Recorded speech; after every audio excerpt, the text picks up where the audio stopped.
resilience is massive in the building of an F1 champion. The pursuit of success in Formula One is a relentless endeavour. From a young age, drivers dream of achieving the sport's highest honours, just for everything to come crashing down in an instant.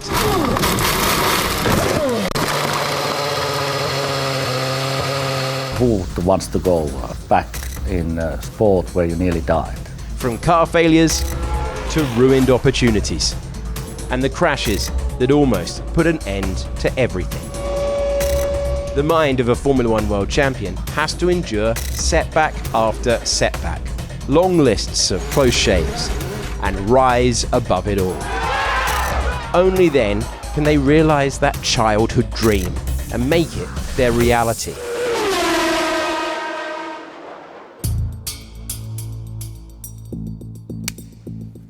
Formula One is safer than it's ever been, but it is still phenomenally dangerous. Unfortunately, there have been horrendous incidents in the history of motorsport. They're going at incredible speeds, super close to the walls. It's a constant thing that needs to be managed. The teams surrounding them do everything they can to make the cars that little bit faster, that much more competitive. It's really a never-ending cycle of performing, debriefing, and improving. But no matter how much the driver prepares or practices, or how carefully coordinated the effort with the team is, things can and will always go wrong. And in this sport, the results can be disastrous.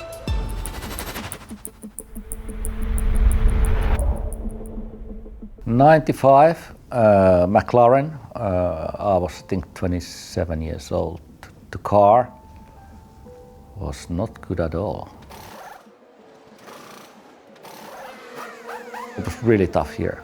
I was not happy at all. And then heading for the last Grand Prix of the year, Adelaide, I was very happy that way. This last Grand Prix. Adelaide track is very bumpy. It is street circuit. It was very difficult to drive. Very high curbs, inside, outside. So you have to be very precise all the time how you enter in corners and how you come out of the corners. But when you go on a track, you do your job. And of course, accident happened in the last Grand Prix.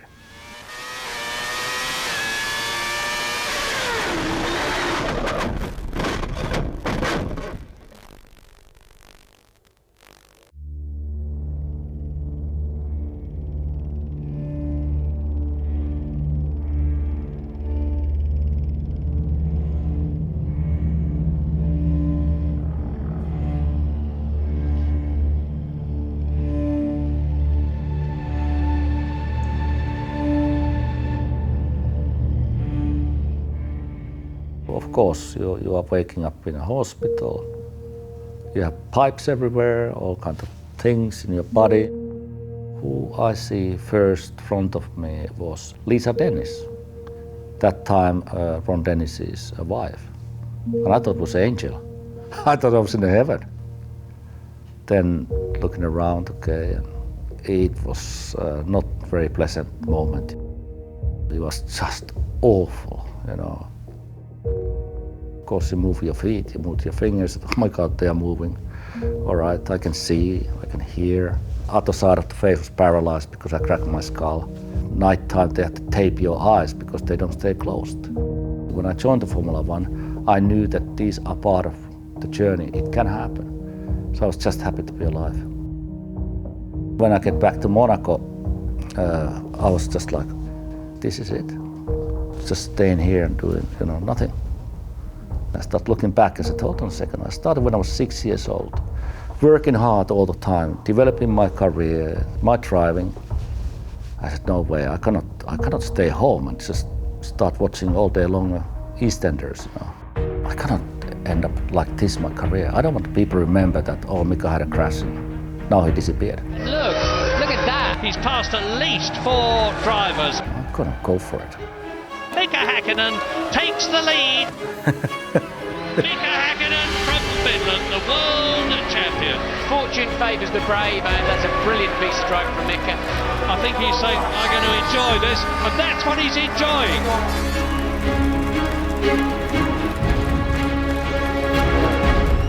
Psychologists can be super helpful for drivers returning after a crash or an incident in a number of different ways. They can help them to process the event itself, what it means, the emotions that they've experienced. For some, it could be the bigger, broader questions around, why am I doing this? I've really realized that this is pretty dangerous. It is a bit crazy. You need to be a bit crazy. Who wants to go back in a sport where you nearly died? I think it's very important is to talk. To tell about your problems, which things are disturbing you. And the professionals can then advise you how to balance, how you find a way.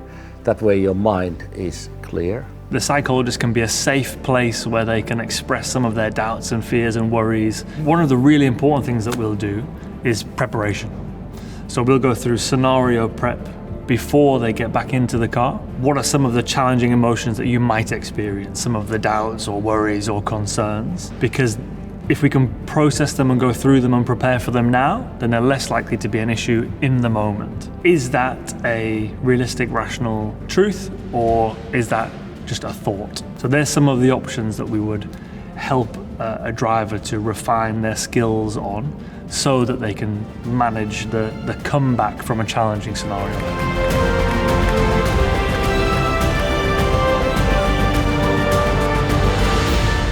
Resilience is massive in the building of an F1 champion. The standards that F1 drivers have are so high. In their minds, they are failing on almost every lap because there's always something that could be better. The mind of an F1 champion is exceptionally resilient. Behind every stunning victory, there's a long list of mishaps, failures, and setbacks. Car parts fail. Tyres burst, the weather turns, and these are just some of the factors beyond the driver's control. Even the greatest drivers make mistakes. Split-second miscalculations, technical shortfalls, poor decision-making.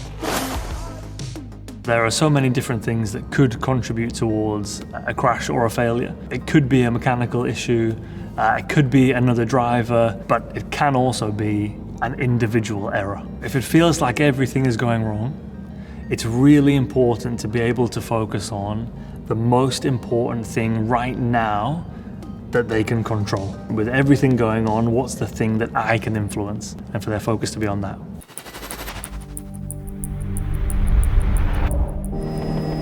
This is Sao Paulo, Brazil, one of the great cities of South America, and the crowd, despite disappointingly rainy weather, are cheering on for their hero, Ayrton Senna.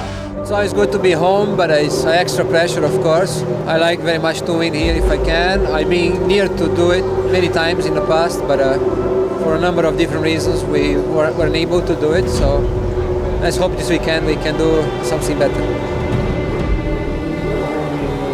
This is one race that Ayrton Senna has never won. We've got a red light, now a green, the field moves away, Senna makes a superb start, Berger is going, with flames coming from the back of the car, Senna leads. Is he going to win his home Grand Prix for the first time in his long and illustrious career? Even when victory seems certain and you are far ahead of the competition, the tides can turn very sharply. It's starting to rain, and Ayrton Senna is going slower and slower. The car seems to be jammed in top gear. He's obviously got gearbox problems. He's pointing to the organisers saying, it's raining, I would like you to stop the race. It's becoming very, very slippery indeed. But he's on the last lap, and Riccardo Patrese is getting nearer by leaps and bounds. Only the most resilient minds can push through these hardships. Here comes the McLaren Honda. The Brazilian Grand Prix is won by Ayrton Senna, crawling to a halt as the crowd go mad. It's in these tough moments that champions are made.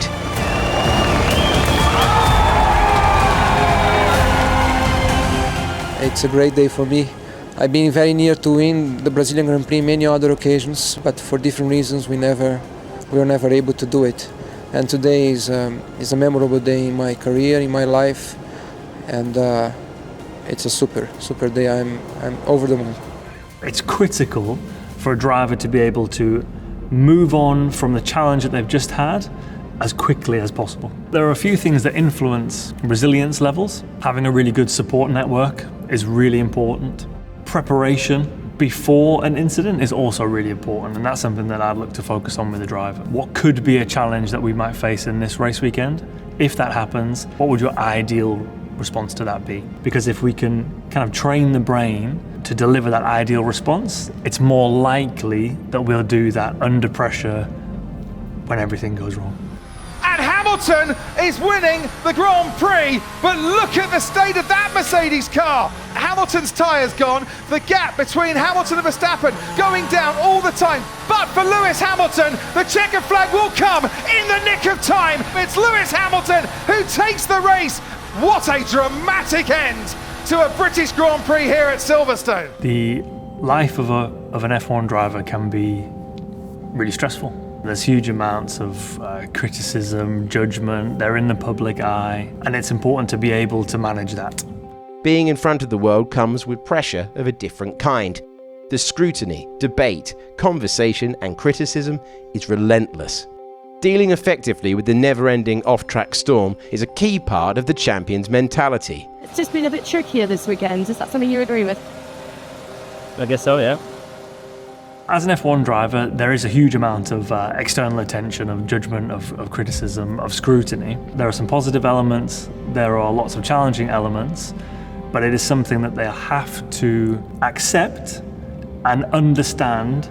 How can they continue to deliver their best performance even with all of this going on around them?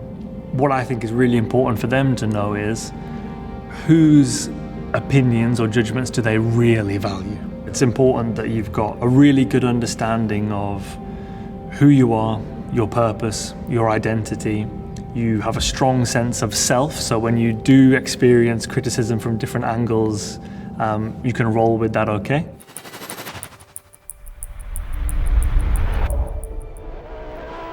The Japanese crowd are going absolutely mad for this battle between Alain Prost and Ayrton Senna. He's closing a little bit through these corners, the chicane is ahead, and Senna's going up the inside, and they can't get through, and they've collided! Ayrton Senna and Alain Prost collide in the chicane. This is real drama in the Japanese Grand Prix. Prost walks away from the car. Ayrton Senna says, push me, get me back into the race. And he's going to drop the clutch. He's got the car going. He spins the rear wheels, a great roar from the crowd, and he's back in the race, but the front of that car is damaged. Well, I'll tell you what's going through my mind. What a tragic way to finish such a thrilling race. And it really was tragic that Senna should self-inflict such an injury. Look at his front wing, it's flying off, he's off the road.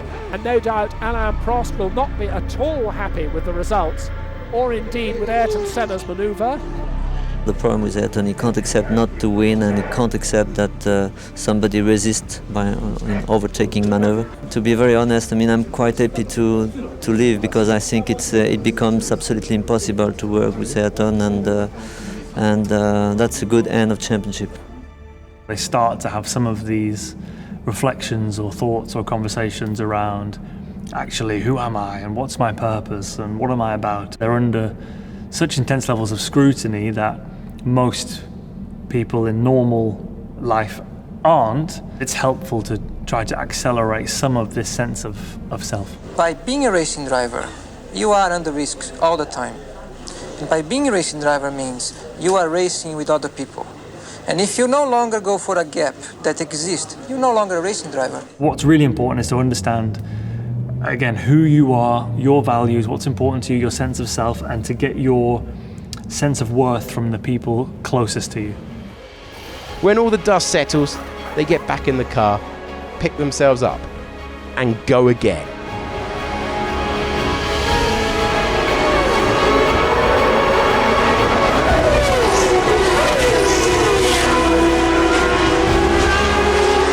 Determined to prove the doubters wrong, to silence the critics, and to write their own story.